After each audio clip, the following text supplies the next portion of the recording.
Welcome back. GetResponse does give you the ability to create an e-commerce store. You can go to your tools area. You can then go to the e-commerce tools.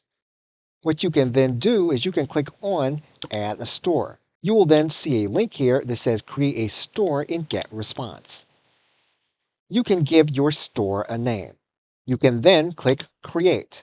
What you can then do, you can either add a product later or you can start the process of adding a product at the point of creation.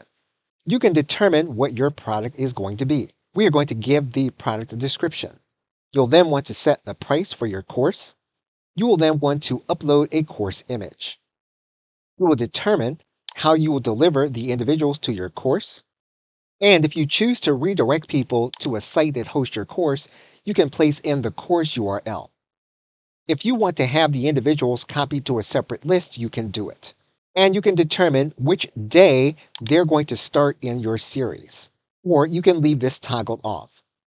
Once you have all the information in, you can then click Save.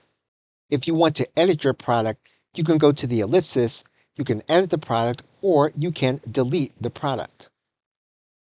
And that is the first part of creating a product in an e-commerce store in GetResponse. We will pick it up in the next video. Okay, so thanks, and I will see you in another video.